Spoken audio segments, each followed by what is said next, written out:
Well, we have to do part two because apparently, for some reason, it just stopped recording.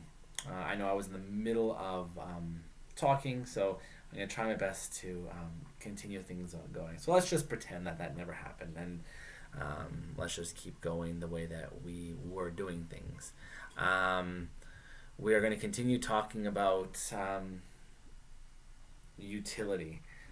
We were talking about how the Europeans had stone buildings and how it worked for them. Another reason that it worked for them was because they were not having to follow their food. They were growing things and they had domesticated animals. So that's why it made sense for them to have stone buildings and these structures that it didn't move. If you're looking at the First Nations people of North America, they had teepees because they needed to move with their food supply.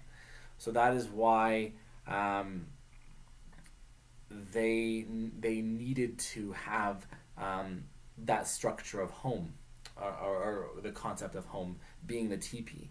So, but when you look at it from an ethnocentric point of view, you're thinking to yourself, it doesn't make sense. These people are uncivilized. Look at the houses that they live in.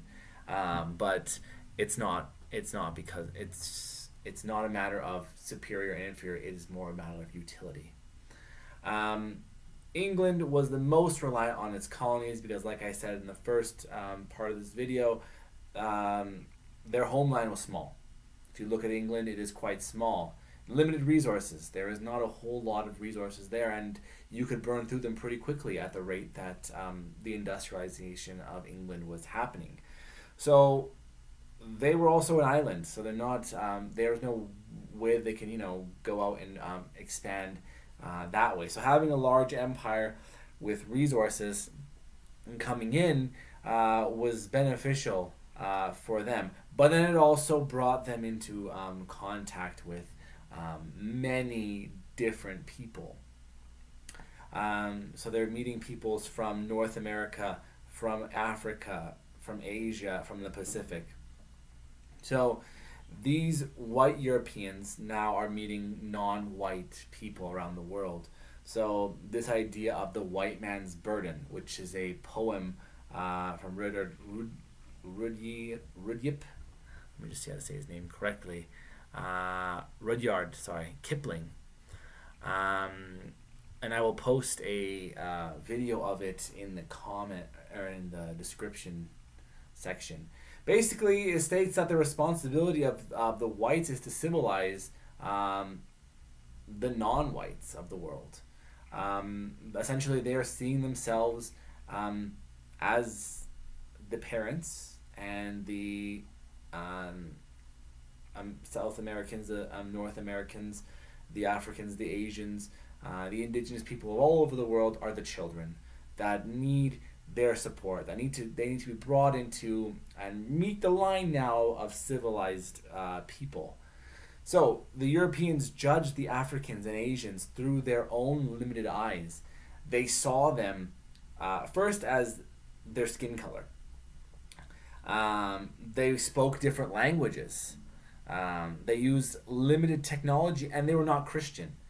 But one thing that the Europeans failed to realize is that these peoples outside, these non-whites outside of Europe, they had very, very detailed and complex languages.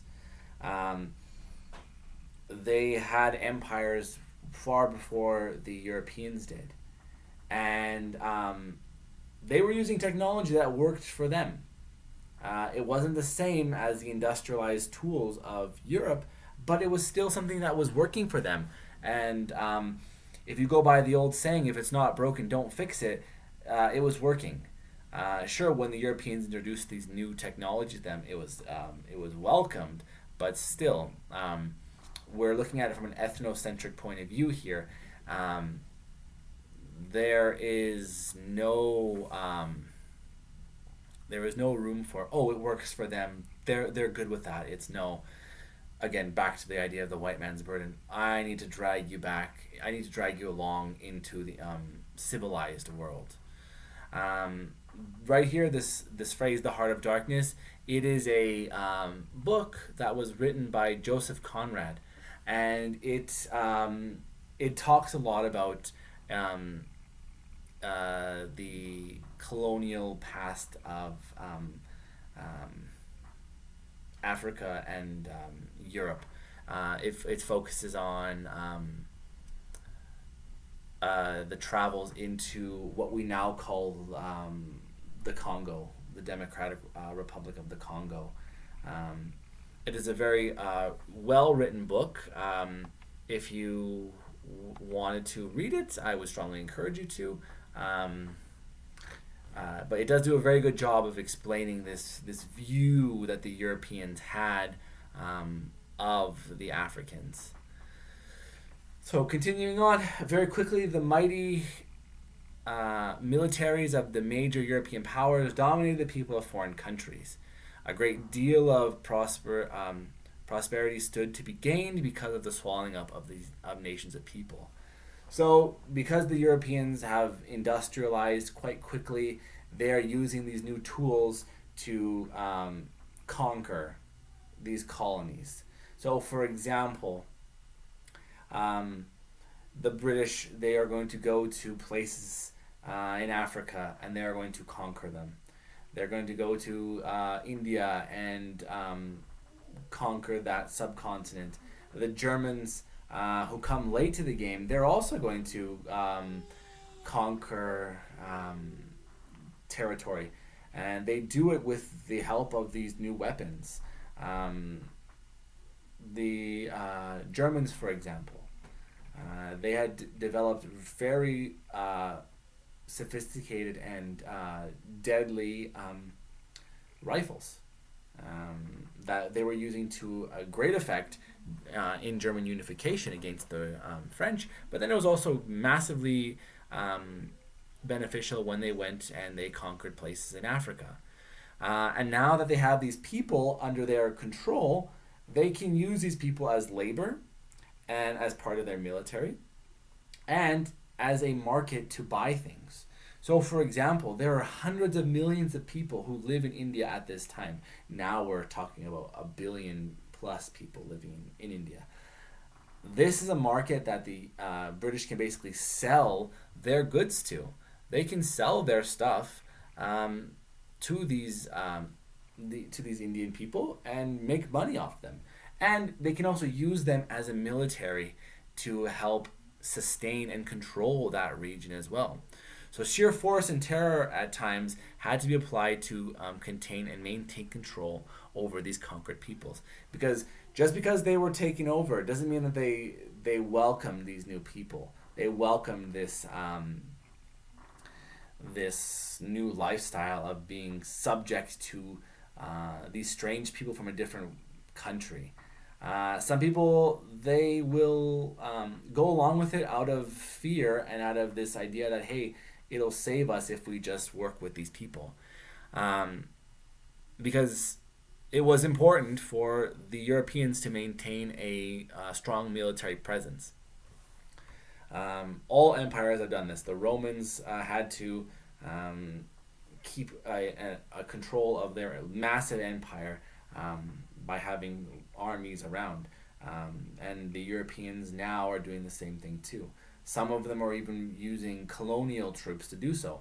So what they would do is they will get people of that region to be trained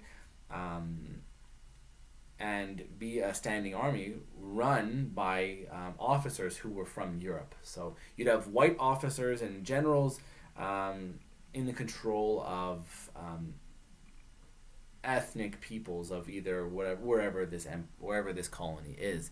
So rebellions were constantly occurrences in the colonies of the major powers. There are some famous ones. The Sepoy Mutiny in India in the 1850s. You have the American Revolution, probably one of the more famous ones. The Boxer Rebellion in China. Had to bring in a bunch of European countries and the United States actually to help fight off the Chinese and to keep China kind of like the supermarket where everybody has a stand and taking and selling goods to them. So rebellion is very common because people are not okay with being subject. If we look at all of South America and Central America even too, all of those Spanish-speaking countries and Brazil as well fought wars of independence against Spain and Portugal. That's why when we talk about imperialism now, Spain and Portugal aren't really mentioned because they've kind of lost a lot of their empire. Sure, they have parts of Africa, but the main parts of their empires are now gone. So colonies were treated as conquered as much as as much of the conflicts that resulted in the wars were between two European countries in Africa or Asian nations. So these places were seen as starting off points where they can continue to fight and expand territory. So wars are the land that was taken and colonized is used as an extension of the European land. So they will wage wars against other colonies to try to gain more, because the more land and territory you have, the greater your empire will be. So we're going to talk now for a second about why it is so important to have these places. So one of the most prosperous commodities in Africa was the slave trade. So yes, they will take a lot of resources out of Africa, gold and others precious stones out of West Africa, coffee and teas and spices out of East Africa. In Central Africa, we have rubber as the big export, but slaves, and the slave trade is the biggest reason that the Europeans stuck around. Slaves could be captured through threat of force and then transplanted to other communities or countries for labor. Slaves would be sold based on their physical characteristics. So they're capturing slaves to be used as labor to help get the raw material, so things like sugarcane, tobacco, cotton, these sort of materials, and then bring them back to Europe to be manufactured into shirts or fabrics, or cigarettes, or the drinks, and then ship those back to the colonies to sell them. So modes of transportation required proper geography to succeed. Waterways, ports, rivers, and deltas became crucial to control. So they realize that they need access points. So rivers are becoming super important. When we talk about Canadian history, for example, the St. Lawrence River is huge. In the United States, the Mississippi River, massively important. The Amazon River, huge in South America, because you can get way deep into the continent from that point. So this graphic here kind of explains things. So if we look at Africa, slaves are going to the West Indies, so we're talking the Caribbean. So then the sugar or molasses will go to the United States, so the raw material goes there. Then it's refined and it's shipped to Africa as rum. So then if we look at the other one, manufactured goods are going to the West Indies. They're sending in goods there. Again, the raw material is being brought out there, and then we have what's known as a triangle trade. So the Europeans are also going to go into Africa and take slaves out, ship them to the colonies all over, bring back the manufactured or the raw goods to Europe, and then ship those back to be sold to the colonies. This is what the Europeans are going to do on a massive scale, and is what's going to fuel their empire building. So, if you're following along, we're now on slide 32 with the summary. So how has nationalism affected the world? Well, if we look at the ideas of imperialism, it all starts with the Industrial Revolution. Countries are becoming more advanced in terms of technology, which allows them to spread their influence. They're growing their empires. England and France and Germany become imperial powers, superpowers almost at this time. They're meeting new peoples. This is when we start to introduce this idea of ethnocentrism. Your people are different than mine. Mine are better than yours. So the way that we do things is far more superior than the way that you do things. So let me teach you how to be civilized. So nationalism is affecting because we're seeing the birth of imperialism, the conquering of places, and the subjugation of people. We see the birth of racism. We see people as inferior. So therefore, we have to educate them. We have to give them our things. We have to assimilate them into our culture. The Europeans is what I mean. So these are the ways that nationalism has affected the world. It brought the European ideas to the world. It brought the Europeans to the world, and created these massive empires that lasted for many, many years. Um, and and we see the effects of that in places like Canada. And we're going to see that progress, and how, um, because these empires are becoming so large and coming into conflict with each other, not just in Europe but in other places as well, we're going to see how that sparks a much greater conflict. So that's it for this video. I know it's a two-part video. I don't know why it stopped recording. If you have any questions or concerns, please either email me or leave a comment, and I will do my best to answer those questions for you. That's it for today. I will see you again on Monday. Stay safe, and I look forward to speaking to you again on Monday. I'll see you later.